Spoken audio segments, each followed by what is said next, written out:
Good evening. Welcome to the College of Arts and Sciences online information session for the Biological Sciences, hosted by Professor Chris Cullis and Professor Rich Drushel. I'm Lynn Marie Hamill from the Office of Undergraduate Studies, and I'll be taking your questions via email to be answered live on air. If you have a question, please send it to summerreghelp@case.edu with the subject line Info Session. If we do not answer your question live, we will follow up with you via email shortly. Now to your hosts, Professor Cullis and Professor Drushel. Good evening. Good evening. So, my name's Chris Cullis, and I'm here to talk to you really about the biological sciences, and the webinar itself is going to be split up into a number of different sections. The first is that we're going to have a brief outline of the biological sciences and the different degree programs. Then we'll go through the curriculum for the first year for the different biology programs. Having been through that, we'll talk a little about undergraduate research opportunities, and then finally we'll be obviously open for your questions. So the biological sciences really comprise three different departments mainly, with a fourth one that's just coming online. So the biology department has two different degrees, a BA and a BS, and then another separate degree in systems biology, which is also a BS. The biochemistry department has both a BA and a BS. The nutrition department has a BA and a BS, and two different tracks, either human nutrition or nutritional biochemistry metabolism. And then there's a new program that's just started in the chemistry department, which is chemical biology, and if you want to know more about that, you probably need to tune in tomorrow night when chemistry will be here. Biology, the BA and BS programs are ones which have a common curriculum. We go through all of the different parts of biology. You can have a BA which is less specialized, adds more flexibility, has fewer requirements. The BS is more quantitative, has more specific requirements, including a requirement for undergraduate research, which isn't required for the BA, but you can certainly still take it. The BS in systems biology is a slightly different degree. It's one which is much more quantitative, has more computer science in it, and is steadily being integrated more with some of the programs in the School of Medicine in the molecular biology and systems biology program. And so that's one that has a number of different directions you can go as well, either in modeling, in computer science type of courses, or in highly integrated molecular systems ones. If you don't know whether you want to do a BA or a BS, you should probably start with a BS, because that has the more restrictive requirements, and any course you take in the BS would automatically count if you transferred into a BA. We've had people who change and declare a major late on, and sometimes because they haven't quite finished the BS requirements, in fact they graduate with a BA because they have completed those ones in their entirety. Biochemistry is not in the College of Arts and Sciences, it's in the School of Medicine. It has a small number of specialized courses which you have to take for that degree. The remainder of the program for the biochemistry degree, in fact, is taught in biology with the College of Arts and Sciences, so there's a lot of overlap, and you're not going to miss anything that you would otherwise have in the College of Arts and Sciences. Nutrition has the two different degrees. Again, there are some specialized courses for the nutritional degrees, and you can also get in a sense, a professional licensure at the end if you're going to do the didactic program in dietetics. The chemical biology one, as I say, has just started and will soon be much more prominent, I suspect. The actual course requirements, I believe, are up next, and I'll pass that over to Dr. Drushel. Okay, before we leave our final BA versus BS slide, I just want to reiterate that while Dr. Cullis started out talking about the biology differences in BA and BS, the contents of this slide are applicable to all of the degree programs that we're talking about tonight. So biology, biochemistry, and nutrition. In general, the BA is more flexible than the BS. It allows you to do more non-major courses if you wish. The BS tends to emphasize research overall as a career and tends to require undergraduate research as part of the degree program.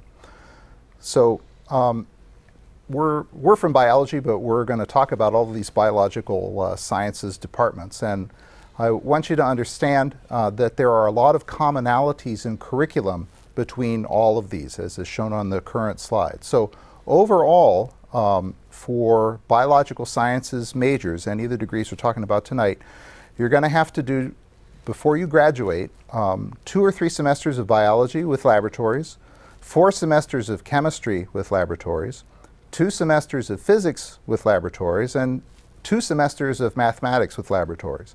Now, individual programs may add to this or have some variations on this, but there's a lot of overlap between these courses, especially in the first 2 years. So you don't have to decide right away if you want to do biology versus biochemistry versus nutrition. If you take a common sequence of these biology, chemistry, and math courses in your first 2 semesters, you have time to decide to specialize later, and you won't necessarily be set back. However, it's very important to decide early on, as Dr. Cullis mentioned, whether you want to do a BA degree or a BS degree. So here is a slide that shows the commonalities of the biological sciences for the fall semester. So this would be the first semester that you're coming to campus. And so you're going to be taking a SAGES first seminar. Everybody at the university has to do that. You'll be taking a math course, a chemistry course, a biology course, and then phys ed. Which math course you take depends on whether you're going to do a BA or a BS program. If you're in a BS program, you'll do Math 121, Calculus for Engineering and Science. If you're not, you'll do Math 125. If you are going to take a chemistry course, you can either do the regular arts and sciences chemistry sequence, which is Chem 105, or if you're still thinking about maybe you're going to do engineering or not, you could start in the engineering chemistry course sequence, which would be Chem 111, Principles of Chemistry for Engineers. You'll have to take the first of the 3 core courses in biology, Bio 214, with its associated lab. But if you're not sure whether you want to do a BA or a BS, you should start with the BS version of calculus until you decide otherwise, because you can fall back to the BA degree with the engineering calculus and later on even with engineering physics, but you can't fall forward from the non-engineering versions into a BS program. So the next slide shows both semesters for your first year, fall and spring, to show that the spring semester is pretty much the same kind of stuff as was in the fall. It's just the second semester of calculus, second semester of chemistry. If you need a chemistry laboratory, the inorganic chemistry lab, Chem 113, that's recommended to be taken in the spring semester for everyone who's not a chemistry major. The second of the 3 biology core courses, Bio 215, and its associated lab. And in place of the SAGES first seminar from the fall, you'll have a university seminar in the spring, and then the second semester of phys ed. So those are the common curriculum requirements for all of the biological sciences programs that we're going to talk about tonight. And the next part of the talk here is going to go degree by degree and talk about the specifics. Why do you want to do a degree in the biological sciences? Well, they're excellent preparation for a variety of careers. Many of our biological sciences majors are pre-meds or pre-dental students, pre-veterinary students, pre-law students. We have a rigorous curriculum in all of the biological sciences courses that will prepare you for either graduate work, research, or work in industry, or a professional career. In all of the degree programs, there's lots of opportunities for independent study and undergraduate research, and Dr. Cullis will be talking about those at the end of our time here. And you can also start to develop your professional contacts, especially important if you're going to go out into the workforce or if you're looking for recommendations for medical school, dental school, or graduate school. So let's look at the Department of Biology, our BA and BS requirements for the first semester that you would be on campus. So the slide shows the fall semester curriculum. So you'll have your SAGES first seminar. You'll have the non-engineering version of calculus, Math 125, the first semester. You'll have the first semester of Arts and Sciences Chemistry, Chem 105. You'll have the first of our 3 core courses in biology, Bio 214, Genes, Evolution, and Ecology, and its associated lab, and then phys ed or a varsity sport if you're a varsity athlete. Note that you could take Math 121, the engineering calculus, and it would count for the BA. The BS in biology does not require engineering calculus, but again, if you wish to take it, if you're interested, or if you're still not sure if you're going to do a BS in some other biological sciences degree, you can be safe and at least start in the engineering version of calculus.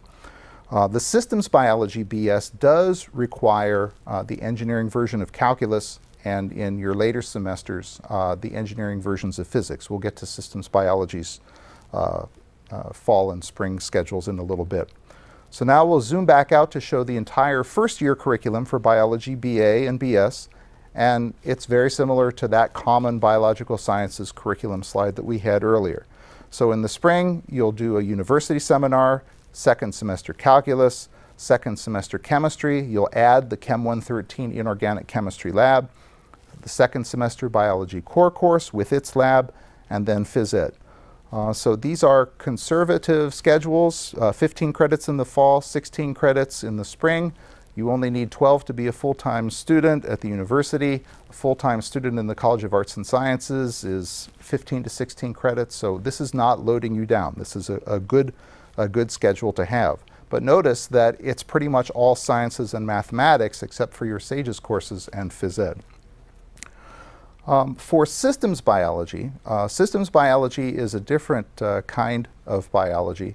The BA and regular BS degrees are to train what a layperson would think of as a traditional biological scientist, so someone who works in a lab or does field work.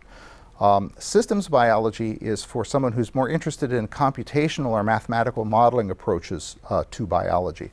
So a systems biologist may not be doing bench work, but may be managing terabytes of data that are acquired by other researchers. So if you're interested in mathematical models of complicated biological systems, say ecosystem modeling, or how to predict the three-dimensional structure of a protein if all you have is its sequence of amino acids, or modeling a neural network to reproduce a certain kind of behavior that you might later want to build a robotic device to mimic. Those are all systems biology kinds of problems. And so the person who's a systems biologist, it comes from a sort of different place of interest than a traditional biologist like I was, someone coming out of a more naturalist tradition. So systems biology people need to have good computational skills, they need to be good at math, they need to be interested in quantitative approaches to things. And so the systems biology curriculum requires engineering versions of calculus, engineering versions of physics, in addition to the biology courses to get you oriented. So systems biology BS has a different fall and spring first year. The slide that's up currently shows the fall semester for systems biology. Like everyone else, you have your SAGES first seminar. You have your inorganic chemistry course first semester. You have the chem lab the first semester, not in the spring the way the other biology degrees do. You take calculus for engineers, Math 121. And you actually do not take your first biology course in systems biology until the spring of your freshman year, because it's a lot of work to do the engineering calculus. So the 3 or 4 credit hole in your fall semester schedule can be filled by an arts and humanities course, something to satisfy a general education requirement or other open elective. So systems biology has a first semester that's 16 or 17 credits instead of the 15 for the biology BA and regular BS. The 2-semester schedule shows you what happens in the spring. In the spring you do a university seminar, second semester chemistry, second semester engineering calculus. You also have a course in computer programming, EECS 132, Introduction to Computer Programming in Java. That is also a course for computer science majors on campus, because computer programming or other quantitative analyses are going to be important skills to have as a systems biologist. You take your first biology course for systems biology, but that's a separate core course, a core sequence. Biology 250, systems biology has a 4-course biology course sequence, whereas the regular BA and BS have a 3-course sequence. The biology core for systems biology condenses into 2 courses, sort of the stuff that's covered in the 3 courses for the regular biology sequence, and then adds 2 additional courses that you take in your sophomore year, Dynamics of Biological Systems 1 and 2, which are introductions to mathematical modeling of biological systems, which is not something that's explicitly part of the core curriculum for the regular BA and BS degrees. So those are the 3 degrees offered biology, BA, BS, and then the systems biology BS. So let's look now at biochemistry.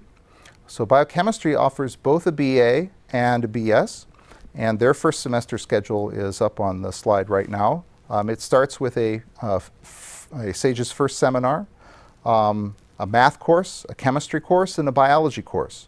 The math course is calculus, but it depends on which degree you're intending to pursue in biochemistry. The BS requires engineering calculus. The BA doesn't require that, so you can take the arts and sciences version.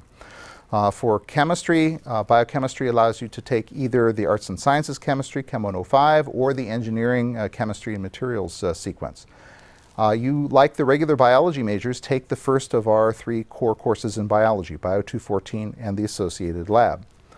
And then for the spring semester, you'll take your SAGE's your first university seminar, second semester calculus, second semester chemistry, either the arts and sciences chemistry or engineering 145, which is the engineer's chemistry of materials, the second core course in biology, and if you want one of the labs in biology, and the inorganic chemistry lab, Chem 113.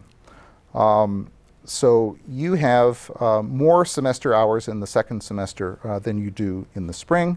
And if you're, again, not sure whether you want to do BA or BS, we recommend you do BS until you decide that you don't want to do it, so that you don't have to repeat any of the calculus courses. Nutrition has 2 different concentrations that you can do. One is in human nutrition, and the other is nutritional biochemistry and metabolism. And as Dr. Cullis mentioned in his opening remarks, you can also choose to become a licensed dietitian by pursuing the didactic program in dietetics. The Department of Nutrition has more detailed information about exactly what courses you would have to take in order to do that. But if you follow that sequence, then at the end you can take your licensure exam for dietetics and become a licensed dietitian. If you want to be a nutrition major, your fall semester looks pretty much the same as the other biological sciences we've discussed. A SAGE's first seminar, a calculus course, either the engineering if you want to do research as a BS, or the non-engineering if you want to do the BA. Inorganic chemistry, the first biology core course with its lab, but then they recommend nutrition has its own special course in nutrition, Nutrition 201.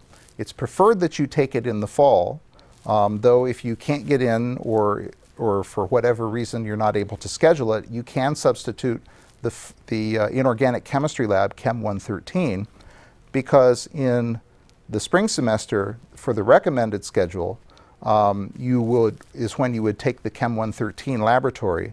If you weren't able to get Nutrition 201 in the fall, then you can take it in the spring, but nutrition prefers that you take Nutrition 201 first if at all possible. The spring semesters, again, are pretty much the same otherwise as the other biological sciences. The only differences are whether you're doing calculus for the BS degree, the engineering calculus, or the calculus for arts and sciences for one of the BA degrees. Nutrition also has a requirement only that you take only one biology core laboratory. Biology majors ultimately will take 3 lecture courses and 3 core laboratories. But nutrition requires only that you take any one of those 3. So now, having gone through all of the separate curricula, I'd like to throw it back to Dr. Cullis to talk about undergraduate research opportunities for the various biological sciences programs. Thanks, Rich. So undergraduate research is a primary part of how we do the education here. We expect people to really be involved in these personal interactions with faculty in research labs in some form or another. We have a lot of biological sciences within the university, and all of them tend to participate in helping undergraduates find a place where they can do something of their interest. The School of Engineering also has some opportunities, but in particular the Department of Biology doesn't have enough faculty to have every single undergraduate who majors in biology do an undergraduate research experience with our faculty. We would probably have 12 to 15 students every semester in the labs, and there simply isn't the room for it. However, we are extremely lucky in that respect, because we have university hospitals. We have the Cleveland Clinic, we have the VA hospital, we have Metro. We also then, as far as the sort of medical sciences are concerned, and many of the faculty in those institutions actually have undergraduates do research in their labs and have done for a large number of years, and so they actually understand how the system works. If you're not doing research with a biology faculty member specifically, then in general your biology advisor is also involved in your research, at least in the oversight of it. So you should meet with your biology advisor and the person who's going to be overseeing your actual research experience, so you can talk about whose responsibility it is for the different parts of the program, for producing the final term papers, for producing presentations in one form or another. So in the medical sciences, there's a whole range of opportunities in the professional medical schools, as I say, university hospitals and Cleveland Clinic and the VA hospital. We also have a number of adjunct appointments and affiliated institutions. So the Cleveland Museum of Natural History, we have adjunct faculty there. The Cleveland Metro Park Zoo, we have adjunct faculty there. The Holden Arboretum, we also have adjunct faculty there. And all of those places take undergraduates to do research. And so you have a very wide range of opportunities to decide what you would like to do. Now, if you just looked at our faculty, you'd say, wow, there's a lot of gaps where there's nobody doing this or something else. Those gaps are pretty well filled across the board by all of the people who, in fact, are very welcoming of undergraduates.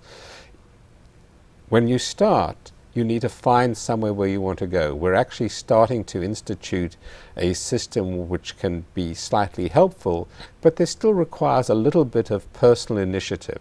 So you need to look around and see what areas are available, which faculty take undergraduates in their labs, what are their interests and what are your interests, and then start to cultivate those faculty to find out what it is you'd like to do. The first semester you're here is probably not a great idea to try and do that. One of the reasons is that once you start working in a lab, you have to make a commitment to a reasonable amount of time to be there, otherwise nothing actually gets done. You can't just sort of pick it up and put it down. It's not like coursework. And so you want to make sure you can commit to the amount of time that's required.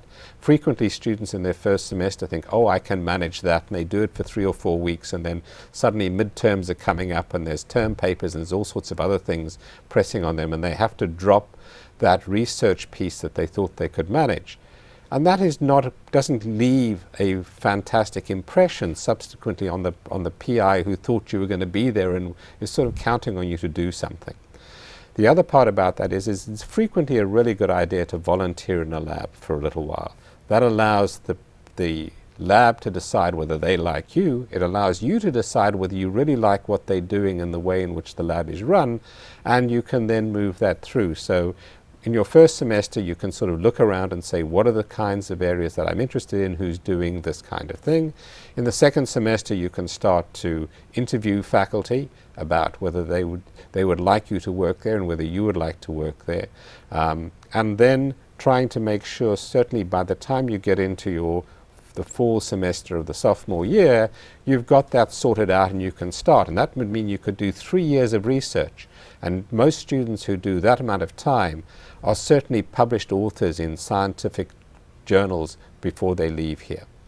The biology research areas cover a whole range of topics. So the department itself has neural basis of animal behavior, and some of that is also covered with people at the zoo.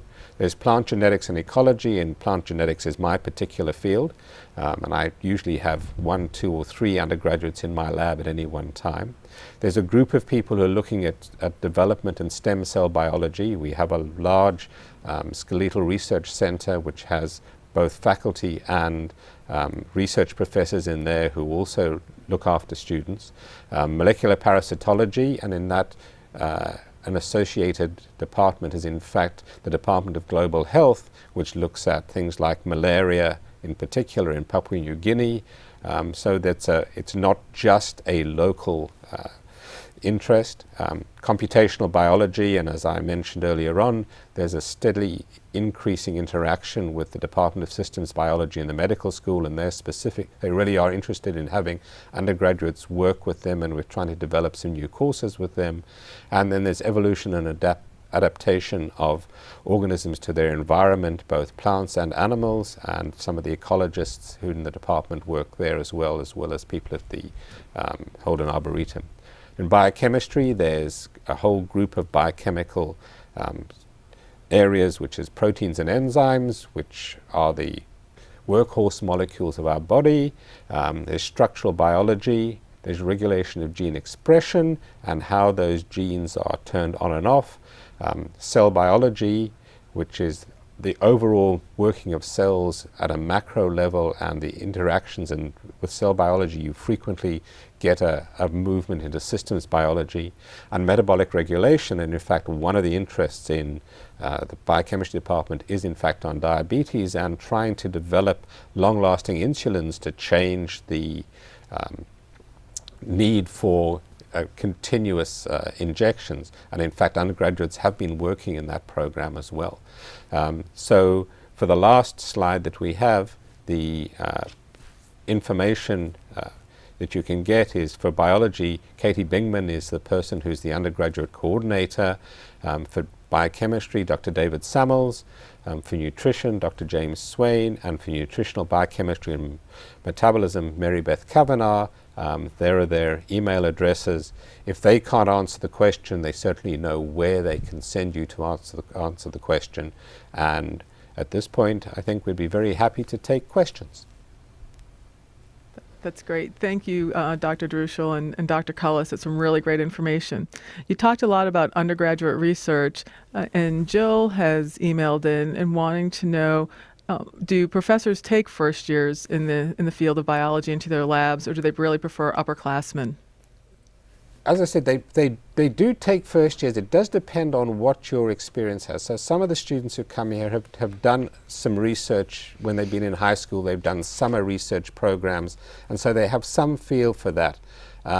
That first year, I think, is almost always a volunteering kind of situation, and you really need to decide how much time you've got. So I think it's a good idea to sort of look around in the first semester and see if there's an area that you're interested in, and talk to the faculty. They will probably also try to persuade you to say, get your feet settled into your program, and then come and see me in the start of the second semester and we'll see what we can work out. So the answer is yes, it depends on who you are and what you've done. I've certainly had students who started in their first year and worked in my lab for all 4 years. I've also had students who started in the fall of their senior years and worked for 1 year and still have the authors on a published paper. So you don't feel you have to do 4 years. It helps if you really have a good grounding before you start, and so you can be productive, because it's a very large commitment on the part of the faculty in the lab that you're in, who are going to help train you, who are going to look after you, who are going to answer your questions. And whether you're talking to the faculty member, a postdoc, or a graduate student, or another undergraduate who's been in the lab for a longer period of time, they are also going to spend their time helping you and teaching you. And so it's to make sure that it's a positive experience for everybody and a productive one. Great. Karen has emailed in, and she took Bio AP in high school and wants to know if CWRU accepts AP credit for biology. Well, in the past, we would allow a student with a 5 on the AP biology exam credit for the first biology core course with its lab and let them jump straight into the second one. As of a few years ago, we no longer allow that. We did some analysis of student performance, and actually students who did that didn't do as well as people who had actually been through the first core course, even if they had done, a 4 or a 5 on the AP biology exam. So our current policy for AP credit in biology is as follows. If you receive a 5 score, we will give you 3 credits of generic 200 level biology that can be applied towards any biology degree or the biology minor. But we do not exempt you from the first core course. You have to take Bio 214 and 214L. If you receive a score of 4 on the AP biology exam, we will give you 3 credits of Biology 114, which is our non-majors introductory biology course. Now, if you are intending to be a biology major, a non-majors course doesn't count anything towards your degree, nor does it count towards a biology minor. However, it is 3 credits towards the 120 or 122 total, whatever it is that you need in order to graduate. There is no credit awarded for scores of 3 or below. I could just add, the reason we did that is that we actually have changed the content of the core courses, and so there wasn't a course that the AP would have really settled and satisfied. The second part is we've also tried to start to integrate what we teach, so we're looking to try to have some examples in the 3 core courses that we revisit from different perspectives. And if you missed out one of those courses, you would come in the middle of something and say, you all know about, this piece about malaria, and you're saying, no, I never did that at AP, but you would have got it in 214. So we decided that it was a better pedagogical method and an educational method not to allow credit for those, but to give you credit towards graduation, because we think it's important from the way in which we're trying to have you think as a biologist that you go through all 3 core courses. Thank you. Kenny has emailed, and we talked a little bit about the differences between the engineering classes and the non-engineering math and physics. He's really torn between biomedical engineering and the biological sciences. What kind of advice, or what would you tell him to kind of look at to decide maybe which way to go with that? Well, the difference between engineering and not engineering is a fundamental division in curriculum. It's a decision that you have to make right away. And if you can't make it, you need to err on the side of caution and start out in the engineering side. Because if you start out in engineering and decide that you don't want to do it, everything that you take there will fall back to one of the degrees in the biological sciences in the College of Arts and Sciences. But if you start out in arts and sciences and decide to do engineering, unless you took engineering calculus and did engineering physics, it's not going to count, and you'll have to repeat those things. My personal advice to students who have asked me this question is to think of it this way. If you want to be an engineer of any kind, engineering is about designing and building useful devices to do work in the real world. And in order to do that, you need to have some knowledge of materials. You need to have strong quantitative skills. You need to be good at math, good at computer programming, maybe willing to do some work with your hands, some shop type of stuff. And if you're not interested in doing those particular things, then any engineering degree is going to be a big cognitive disconnect, and you're not going to be able to do well. If you want to be a biomedical engineer, you should be interested in making devices that have a biological impact on human health or human disease, but it's mostly going to be on the emphasis of the physical side of it, with enough biology to make it work. A biologist maybe is going to be interested in, what device could an engineer make out of this, but ultimately is going to be interested in the biological processes that are responsible. So things that are happening at the molecular level, at the cell level, at the tissue level. Deriving basic sciences information that an engineer will need to build a device, but the aim of the biologist is not necessarily to be the person who designs or builds that device. So that's an important decision that you have to make right away. Otherwise, you end up having to repeat courses, or you end up falling a year behind.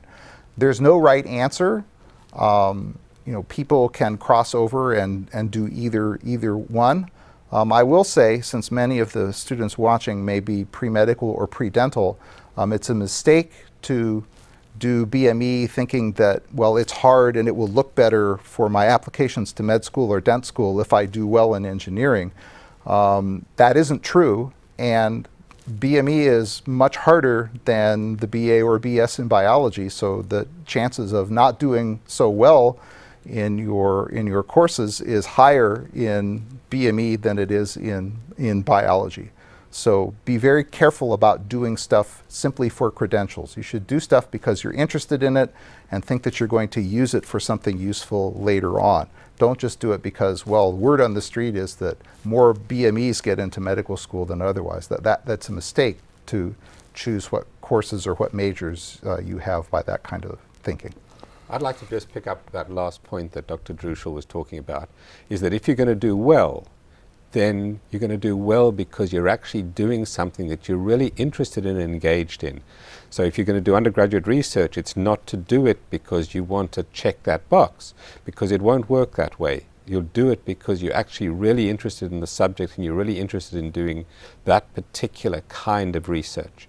And so the choice of engineering versus sciences is a fundamental difference, and if you're not interested in engineering per se, then it's probably not a good idea. If you are interested in engineering per se, then a BME is a very interesting biomedical career that has lots of openings and has lots of things that people do, but they're building devices and complex systems rather than looking at the fundamental science of biological systems.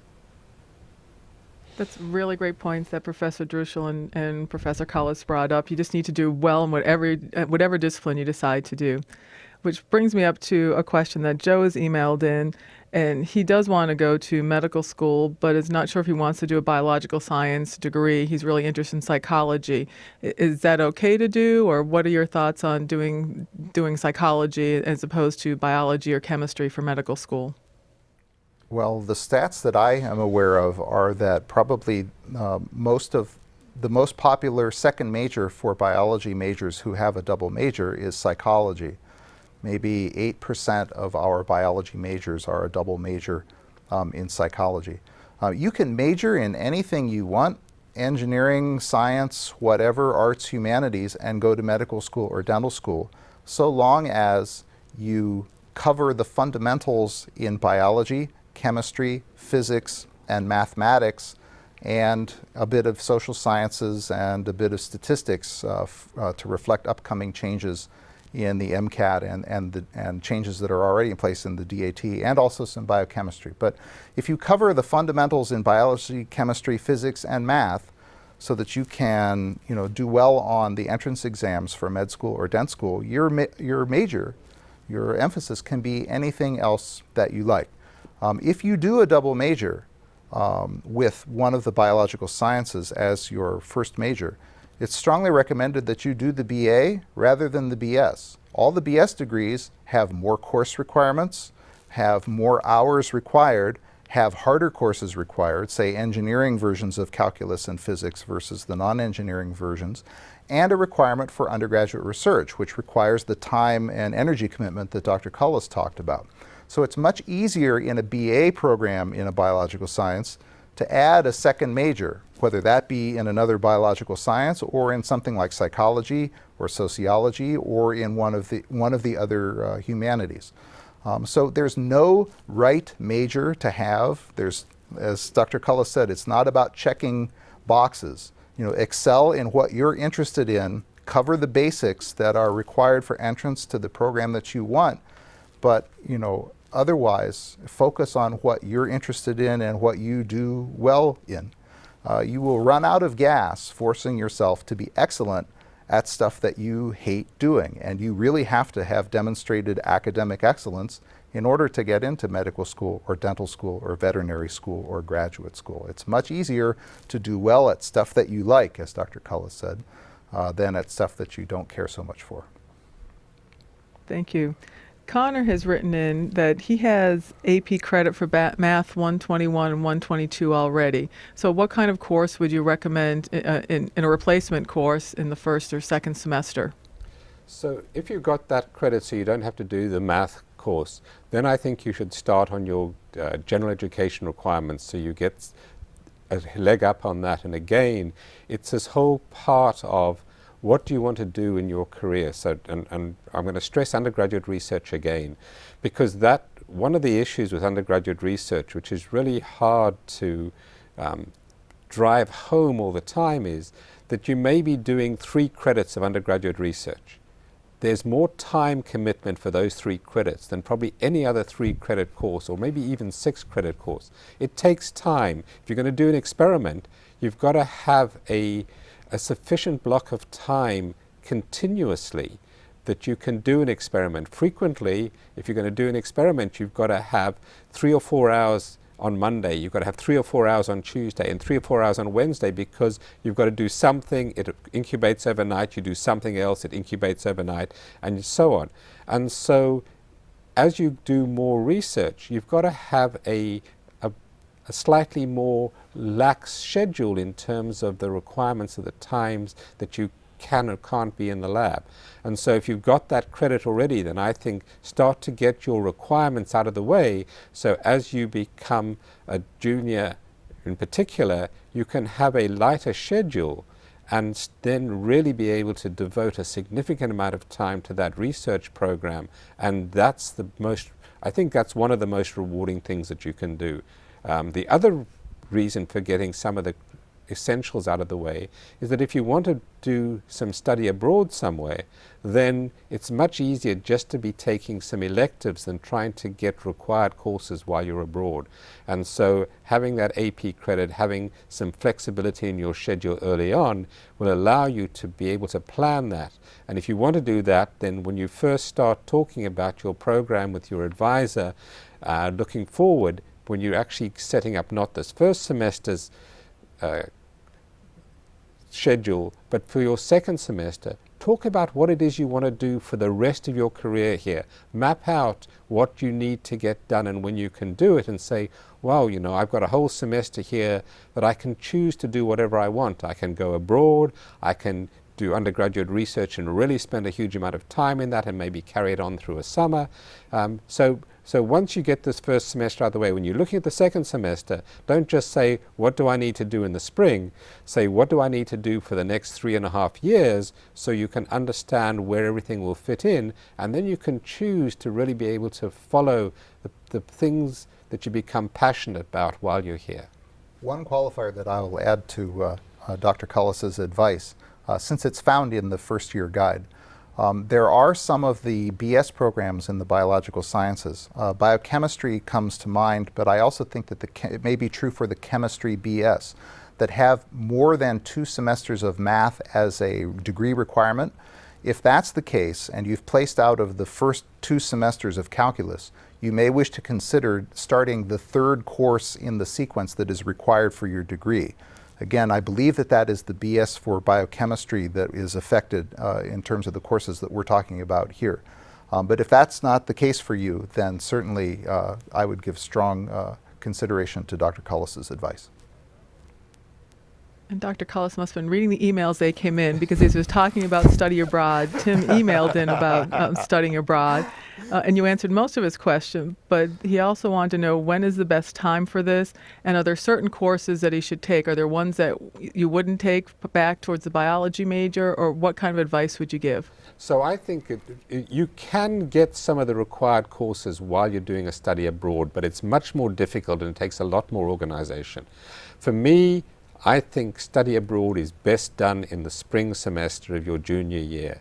Part of the reason for that is that I believe that you should take advantage of your time abroad. And if you go abroad for the spring semester, you can then spend the summer in that same part of the world. My daughter went to Lancaster in England for a junior semester abroad, and then she spent 3 months traveling around Europe and then came back in August. If you go in the fall semester, it's very rare for anybody to go early in the summer and spend that time first, but then people want to come back for the holidays. And so you spend that semester abroad and you almost immediately come back, and I think you miss a significant opportunity to really expand your experience. So from my perspective, I always try to counsel students when we're talking about this, that look at the spring semester of your junior year.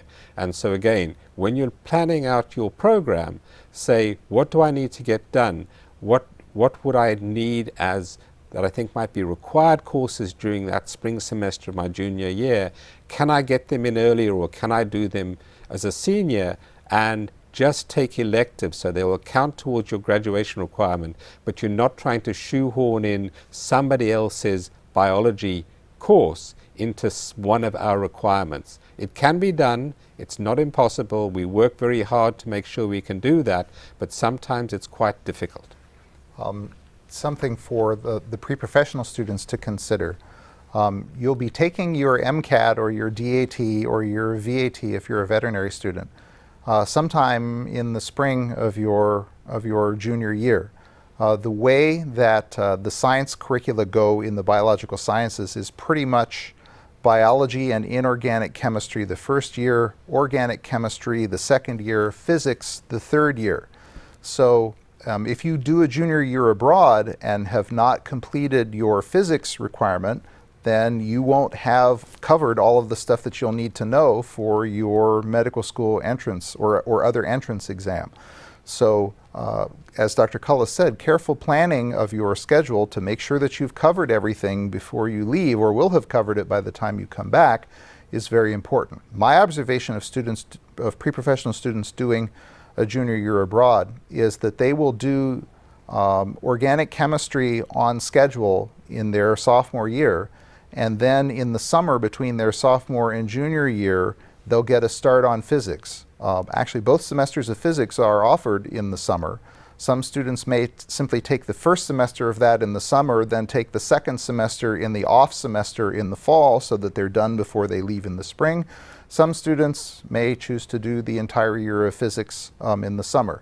Sometimes people will do the physics first and do the entire year of organic chemistry in the summer. That it's really a case-by-case basis. But you definitely need to have covered your biology, chemistry, physics, and math requirements for your professional school entrance exams by the end of your junior year. And that's something to consider for junior year abroad study. That's great information. Now, Dane has emailed in, and he wants to study one of the biological sciences, but he's really unsure between graduate school in one of the sciences or pre-professional, whether it's pre-med or pre-dent. Is there anything different that he needs to do if he's going to a graduate student in biochemistry or something, or what things should he kind of focus on? So if he really wants to go to graduate school, then undergraduate research is an absolute requirement. I think it's one of those parts of your CV when you're applying to graduate school. If you haven't done any research, then as a faculty member, I'm really not sure of how you're going to perform in the lab under those circumstances. So you really need to do it. Even if you're going to be a pre-professional, that undergraduate research is a really important part, I think, of how you've learned how to think and how you can demonstrate that you have that kind of independence of thought. A lot of the students who actually come through my lab have gone on to medical school and or MD, PhD programs. Some of them as well who can't decide what they want to do.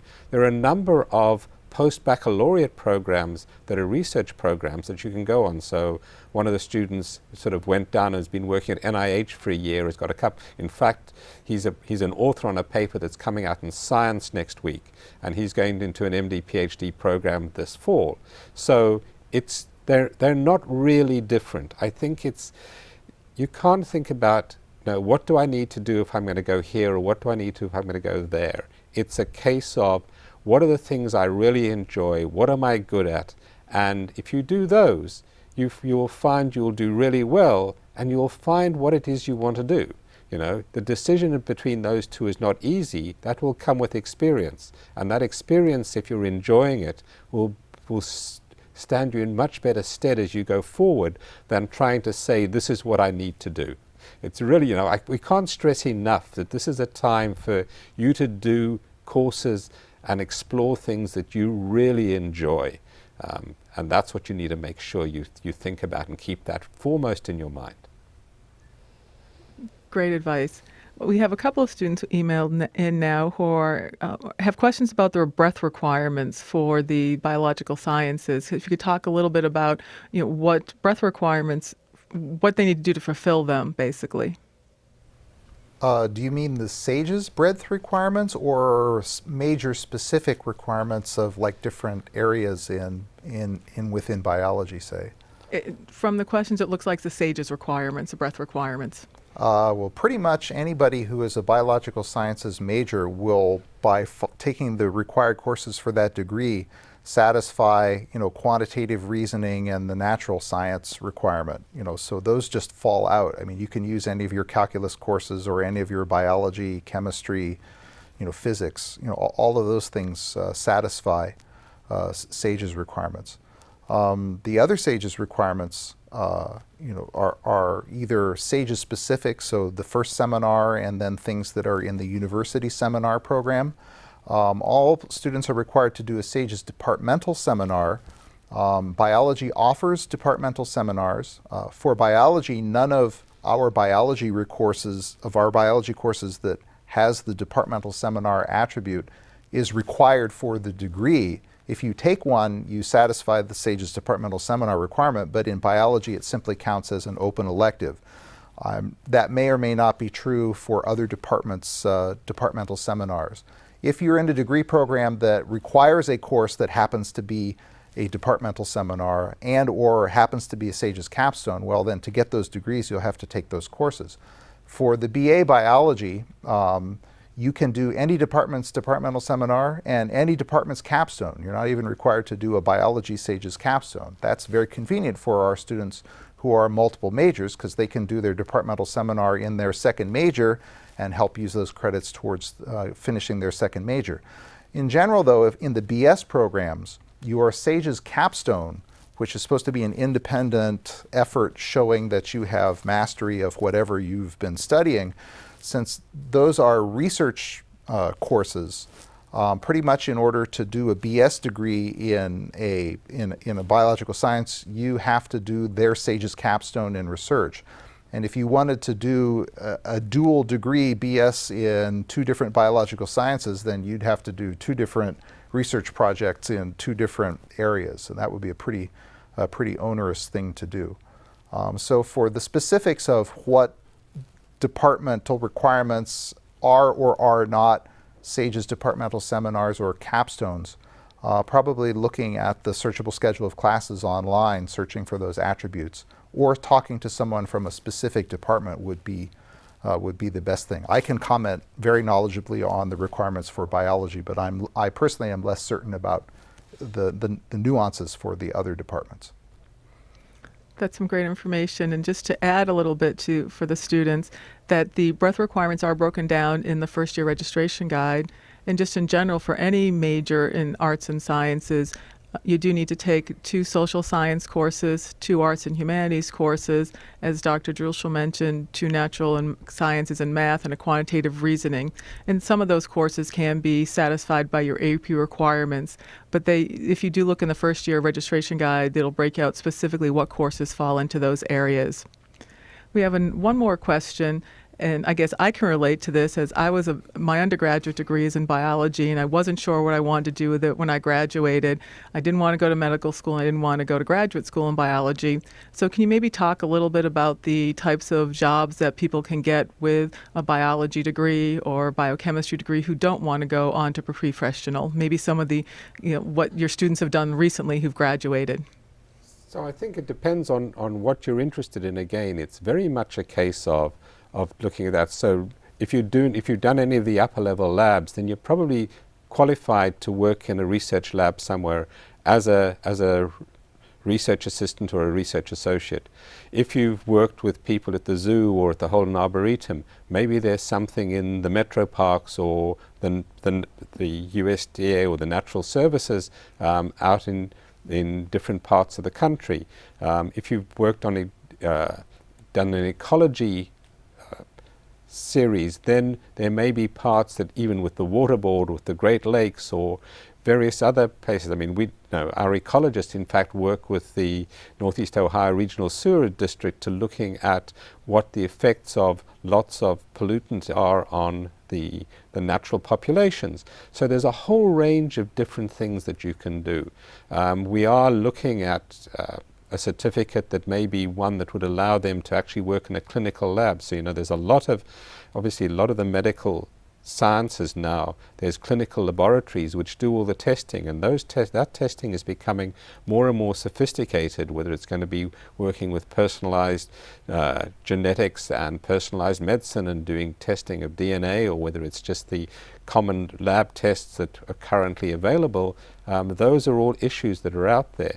And even to the extent of, Cleveland, using that as an example, has a lot of startup biotechnology companies, and there are positions there even in startup companies for people who have just a BA or a BS who have a working knowledge of research who can be trained.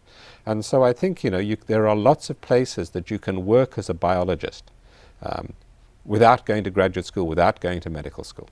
Well, one thing that I will add to Dr. Cullis's comments for the benefit of the pre-professional students that are out there, if you look at the biology major requirements beyond the first year, you'll see that our elective courses are divided into 3 subject areas: cell and molecular, population and ecology, and organismal. Well, if you look at what classes fall in what categories, the ones that all the pre-professional students tend to go for are the ones in the organismal category, because they have names like human anatomy and human physiology and comparative anatomy and intro to neurobiology, all the stuff that sounds like this will be great setup for me going to med school or dent school.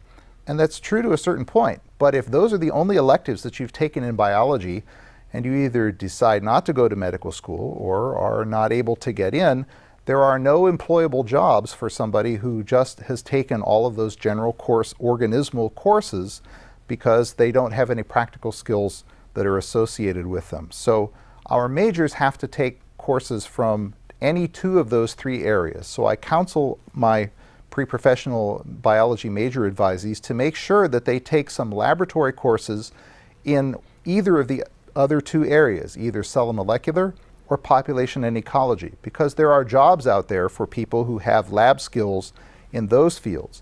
The only place where there are jobs for people who have studied only the organismal stuff is if you are intending to be a secondary school science teacher and you're in the licensure program in the life sciences, and those will be at a suitable level for teaching at the middle school or high school level. So hedge your bets and get some practical laboratory or field work in stuff that is not directly related to medical school or dental school. Great information, you guys. We're running up on our time here, so I want to give you time to do any last-minute comments if you have before you wrap up for the evening. So again, I can only stress strongly that this is a time for you to choose things that you want to do, to have a great time. Don't overload yourself. You don't have to do a double major. Start off, say, this is the one I'm going to start off with. This is the major I'm going to work on. If you then find you have time or you have the interest, then spread your wings to do other things. But ground yourself when you first get here. It's a huge change, and I think you don't want to try to do too much in that first semester, because it really does overload you and you miss out on other things, or you find you're overwhelmed by the whole process. It's a relatively straightforward set of decisions to make for the first 2 semesters if you're going to be in the biological sciences, so you're not having to make too many decisions, but it still gives you flexibility to think about what it is you'd like to do for the rest of your 3 years and the following 3 years. And I think that's the other part I would say. Really make sure when you start planning your second semester, you don't just look at one semester, you look at the rest of your career here, so you've got a good idea of where you want to go. Well, I am going to refer to The Hitchhiker's Guide to the Galaxy, and in large friendly letters tell you, don't panic, as is on our final slide here. It can be very daunting coming to a college or university. You're going to be doing lots of new stuff. You'll be asked to do things that you've never done before, and some you may find that you do well, and some you may find you do not so well. But there's lots of help available in any department. Make sure that you know who your advisors are, know who your resources are, and ask questions. If you don't ask a question, we can't read your mind, and we don't know that you have a question and need help. But feel free to contact anyone that was on the contact pages list that was up. Those are the specific people to talk to for the biological sciences. For any department on the pages listed 121 to 124 in your first year guide are the contact people for every department. I really want to thank Dr. Cullis and Dr. Drushel for all the great information that they gave us tonight. Before we leave for the evening, I just want to do some programming notes of some of our upcoming online information sessions. Our last one on departments is tomorrow evening on the natural sciences, and we'll be talking about astronomy, chemistry, environmental geology, mathematics, physics, or statistics. And then we're off for a while until July 9th when we're going to be doing Registration 102, and that's 2 days before you can start registering, so we'll be answering all of your last-minute questions about the registration process. And July 18th will be our next one, and it's actually called What's Next, and we'll give you an update on the review of schedules that we're doing. We'll be reviewing tips for success on how to be successful in your first year, and how to start working with your advisor and the faculty and getting the most out of those relationships. So thank you all for joining this evening, and have a good night.